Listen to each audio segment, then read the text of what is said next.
Miss Patty Shortreed. All right. We brought our two very strong goddess divas here with us today to start our new beginning. So thank you both for coming. Thank you. So we're talking this month about the power of partnership in building sacred community. Something in me wants to say that, and share with you that, I've been here in Calgary for about 30 some years. And this area here on 17th is my hood. Everything's happened to me here. I've been without money. I've been impoverished through substance abuse. I've had wonderful management positions in the hotel and restaurant industry and tons of prosperity. I've danced over there at the Model Milk Building till 5 in the morning and not gone to bed. Or gone to bed and not remembered how I even got there. Life. And then 5 short weeks ago, my mother was cremated downstairs. Life. Life in a nutshell. Life and death.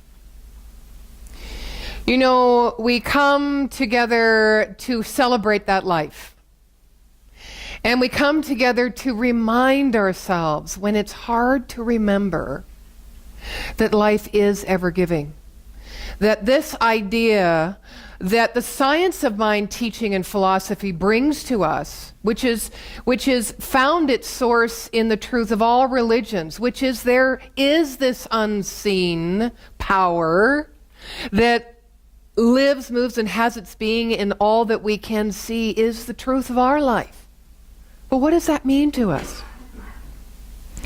We can't know, of course, grief unless we have touched joy. And we can't know joy unless we have touched grief. So for me, moving here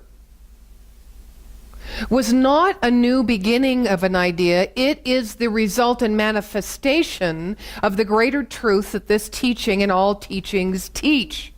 There is only one power, and that power is only experienced through our expression of it. And when we express this truth and walk in our lives with the up and the down, the light and the dark as all one thing, we become the vessel, the portal through which the greater light and love and wisdom and peace and prosperity and abundance is made manifest. That's our job. That's our job. Our job really isn't to be the best minister we can be or the best student we can be. Our job really isn't to follow through, for darn's sake. You never follow through. It's not our job. It's just our expression. And it's a glorious one. Whether we're deep in tears, whether we're fearful because we're vulnerable and we don't know how to get up in the morning, or we don't know how to say, then the words get stuck in our throat. That's our expression and that's our experience, but it's not our job. And our job isn't to be good girls and boys. Our job is to just be who we are and to be that fully, without apology, without justification, without defending ourselves, and without attachment. Oh, I will say it, and you know what I'm going to say, right? Attachment to the outcome. Our job is not to judge. Our job is to be. To be. I recently went to Toronto, last week, it was pretty recent. Got home on Thursday night. Little quick story. I went home because I was born in the East, and my mother chose to have her ashes interred with her 4th husband. No judgment. No husband. 4th husband. No judgment. But you know what? That wasn't my life. I was born in the East, in Toronto, and an only child, and left home very early and had lots, like probably you know, challenges when I was young. And I was really resistant and rebellious and argumentative and insensitive and too sensitive. And I left Toronto when I was 27. So I was getting ready for this trip, and I was feeling a lot of anxiety. I never felt anxiety here. Not through the hospital, not through the death, not through the wake, not through the cremation. I had no anxiety because there was a rightness in it. It was time. It was what she wanted, and we were complete. But I had to go back to Toronto. I thought, oh, gee. And then I thought, oh, great. I get to complete the experience. Right? So I was anxious a couple of days before because what I had decided in my mind was those were the times that my mother judged me, that my mother criticized me. Those were the times that I felt, and this is better put, that I resisted her, that I resisted and criticized myself. So as a good metaphysician that I am, I went, oh great, I get to clear this up. It's all going to be great. It's going to be a gift, right? Happy days are here again. Now my friend phones me up, who's kind of like a surrogate mom, and we've had our ups and downs. And she kind of took my mother's place when I moved out here, and Mom was doing her life in the East. And then when my mom moved out west 11 years ago, she kind of disappeared, and then my mom passed, and then she kind of reappeared. And she said, I'm going to come with you because you need support. Really? I think I've got my life together enough that I don't need support. I know the truth, and I can just breathe into it and do what I need to do. And then I thought, I'm resistant. This is about non-resistance. It's about non-judgment. So I gratefully said yes. And I realized that during the time there were several incidences which I came face to face with judgment. I would like to say it was hers, but it was really mine, as everything is. And I just watched myself. I thought about Sharon, Reverend Sharon, as she was speaking about go into observer mode. So that's what I did. But you know, that's not enough. You can't just stand outside of something and look in, like a child looking in the window of a candy store. Like I have done in many relationships in my life because I didn't want to get singed or I didn't want to be too open and vulnerable. Being the observer is not enough. It's just an option when you need to stand back and get a little more perspective before you dive into the fire. Pardon the pun, I slipped that one right by you.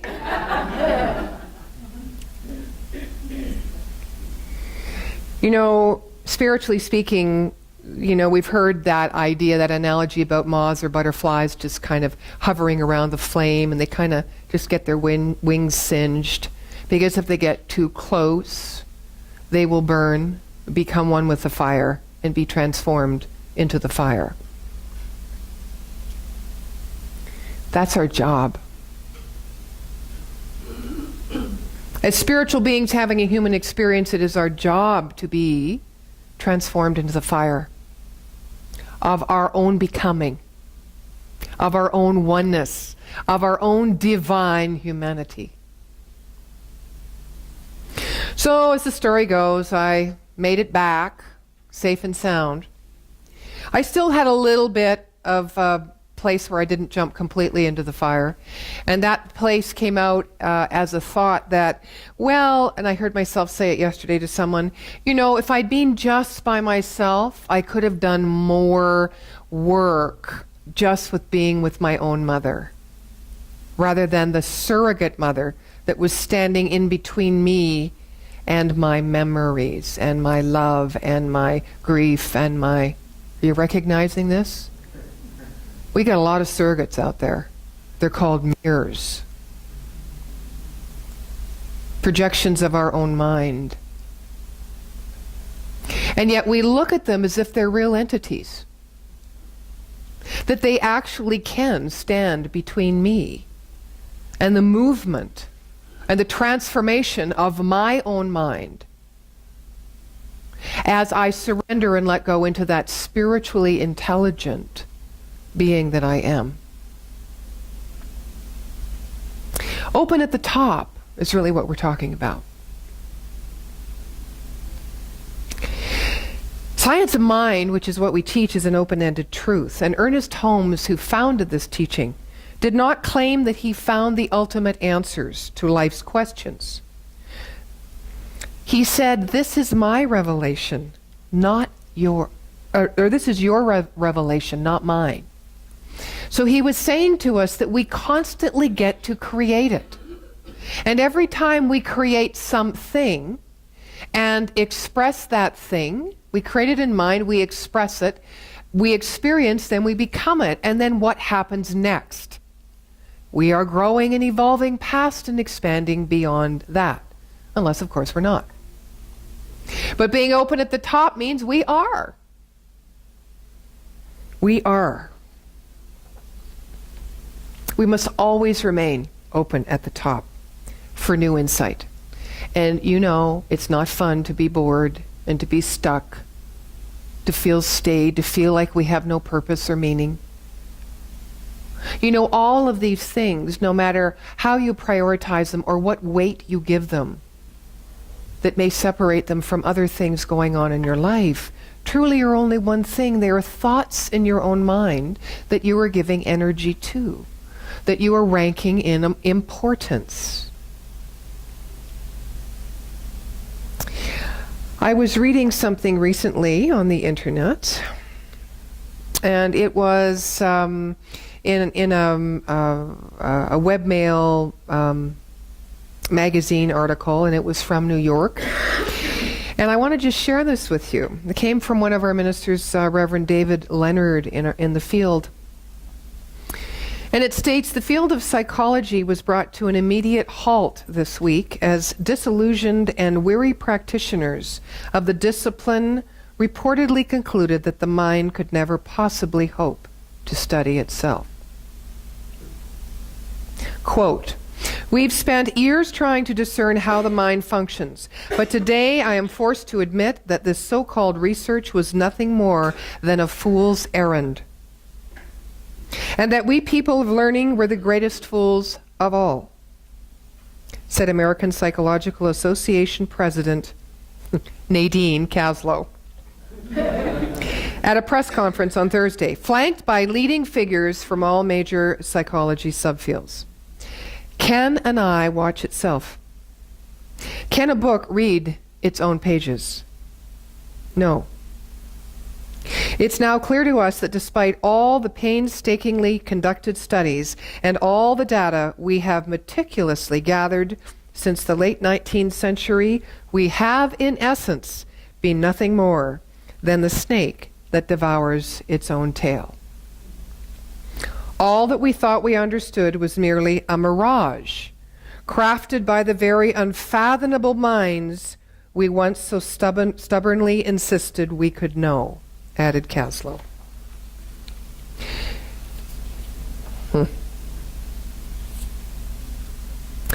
So that's a very interesting bit of news to come to the world.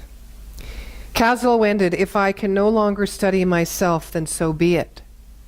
I will pursue that which is concrete and measurable, said Harvard University experimental psychologist. Holding up a quartz crystal before his eyes, he said, look at it, irrefutable, solid, so unlike the elusive mind. But in this teaching, we study the universal mind. How do we do that? Through opening our own mind. Through being willing to deepen our faith and understand that that which has given life always to us and continues to do so, long after our physical presence has been here on the earth, is what will continue fueling life eternally. And if we are that life, then we have an infinite intelligence within us with which to create our own reality. We don't need to keep checking in on it. We don't need to keep studying it. We can just be it. How about that? How about that? That is a wonderful, wonderful, freeing feeling. And we were put here to be free and to live in delight. And the greatest gift we were given was the gift of free thought. So let's just play around in it.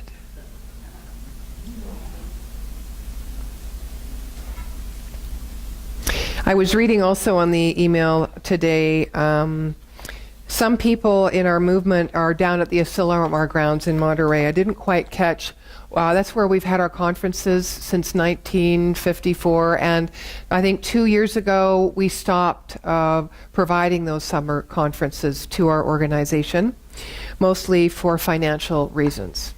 They were lost leaders. But on the email, Dr. Jim Lockhart was talking about or recounting a story with one of the greats of the religious science teaching, Raymond Charles Barker. And he stood beside him on the beach at the ocean. And he looked out, and Dr. Jim just said, "Nice." And Dr. Raymond Charles Barker, without looking at Dr. Jim, said, "Beautiful."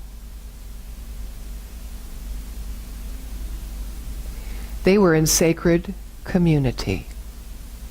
Therein lay the power of partnership. Where two or more are gathered in the magnificent wonder of this universe, that which creates the universe, and that creation that we all get to enjoy. So let's leave here a little freer in our mind, a little more resplendent in our soul, and a little more grateful for the beauty and the power and the presence of Spirit that is living right now, wholly and completely, as us. May we forever remain open at the top. And so it is.